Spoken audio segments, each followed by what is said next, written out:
ശബരിമലയിൽ തീർത്ഥാടകരുടെ എണ്ണത്തിൽ കുറവില്ല. ഉച്ചയ്ക്ക് 12 മണിവരെ 50,000-ഓളം ഭക്തർ ദർശനം നടത്തി. സന്നിധാനത്തെ തിരക്ക് പരിഗണിച്ച് കൂടുതൽ പേർക്ക് സ്പോട്ട് ബുക്കിംഗ് അനുവദിക്കും. ഇന്നലെ മാത്രം 87,320 പേർ ദർശനം നടത്തി. മണ്ഡല മകരമാസം 17 ദിവസം പിന്നിടുമ്പോൾ ദർശനം നടത്തിയ ആകെ ഭക്തരുടെ എണ്ണം 14.5 ലക്ഷം ആയി കഴിഞ്ഞിട്ടുണ്ട്. MG പ്രതീഷ് സന്നിധാനത്ത് നിന്ന് കൂടുതൽ വിവരങ്ങളുമായി ചേരുന്നു. പ്രതീഷ്, ഈ കഴിഞ്ഞ ശനി ഞായർ ദിവസങ്ങളിലൊക്കെ നമ്മൾ കണ്ടത് തിരക്ക് കുറഞ്ഞ സന്നിധാനമാണെങ്കിൽ അതിന് പിന്നാലെ ഈ കഴിഞ്ഞ 3 ദിവസങ്ങളിലെ ശക്തമായ തിരക്ക് തന്നെയാണ് അവിടെ അനുഭവപ്പെടുന്നത്. എന്താണ് ഇന്നത്തെ ദർശനത്തിന്റെ ഒരു ഗതി?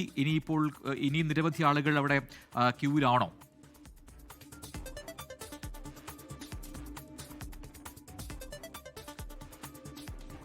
പ്രജിൻ, മണ്ഡല മകരവിളക്ക് തീർത്ഥാടനവുമായി ബന്ധപ്പെട്ട വലിയ തിരക്ക് ശബരിമലയിൽ അനുഭവപ്പെടുന്നുണ്ട്. നിലവിൽ സാധാരണഗതിയിലുള്ള തിരക്കാണ് ശബരിമലയിൽ അനുഭവപ്പെടുന്നത്. അന്ന് വൈകിട്ട് 3 മണിവരെ 54,000 തീർത്ഥാടകർ ദർശനം നടത്തി എന്നതാണ് പോലീസിന്റെ ഔദ്യോഗിക കണക്ക് അറിയിച്ചിരിക്കുന്നത്. അങ്ങനെയെങ്കിൽ ഇന്ന് രാത്രി 11 മണിയോടുകൂടി ഏകദേശം 80,000-ഓളം തീർത്ഥാടകർ സന്നിധാനത്ത് എത്തും എന്നതാണ് പ്രതീക്ഷിക്കപ്പെടുന്നത്. പ്രജിൻ സൂചിപ്പിച്ചതുപോലെ തന്നെ ഇന്നലെയും 80,000-ന് മുകളിൽ തീർത്ഥാടകർ സന്നിധാനത്ത് എത്തിയിരുന്നു. ഈ സന്നിധാനത്തെ തിരക്ക് പരിഗണിച്ചാണ് കൂടുതൽ തീർത്ഥാടകരെ പമ്പയിൽ നിന്ന് സന്നിധാനത്തേക്ക് കയറ്റിവിടുന്നത്. 5,000-ആയി ആദ്യഘട്ടത്തിൽ സ്പോട്ട് ബുക്കിംഗ് നിജപ്പെടുത്തിയെങ്കിലും തിരക്കിനനുസരിച്ച് കൂടുതൽ തീർത്ഥാടകർക്ക് പ്രവേശനം അനുവദിക്കുകയാണ്. ഇന്നലെ 10,000-ഓളം തീർത്ഥാടകർക്ക് സ്പോട്ട് ബുക്കിംഗ് വഴി പ്രവേശനം അനുവദിച്ചിരുന്നു. ഇന്ന് ഇതുവരെ 6,934 തീർത്ഥാടകരാണ് സ്പോട്ട് ബുക്കിംഗ് വഴി ദർശനം നേടിയിട്ടുള്ളത്. നിലയ്ക്കലാണ് ഇതിനായി കൗണ്ടർ തുടങ്ങിയിട്ടുള്ളത്. അവിടെ സ്പോട്ട് ബുക്ക് ചെയ്ത തീർത്ഥാടകർക്ക് ദർശനം നടത്താൻ കഴിയാവുന്നതാണ്. എന്തായാലും നിലവിൽ വളരെ സമാധാനപരമായാണ്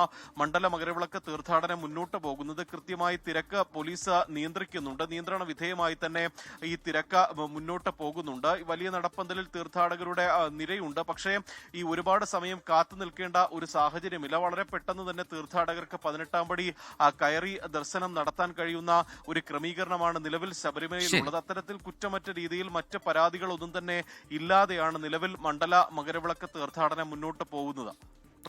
MG പ്രതീഷാണ് സന്നിധാനത്തും വിശദാംശങ്ങൾ നൽകിയത്. ലോകത്തെവിടെയായാലും ഏത് സമയത്തും 24 വാർത്തകളും ഓഗ്മെന്റഡ് റിയാലിറ്റി പാക്കേജുകളും എക്സ്പ്ലെയിനറുകളും വിശദമായി കാണാൻ ഞങ്ങളുടെ യൂട്യൂബ് ചാനൽ നിങ്ങൾക്ക് സബ്സ്ക്രൈബ് ചെയ്യാം.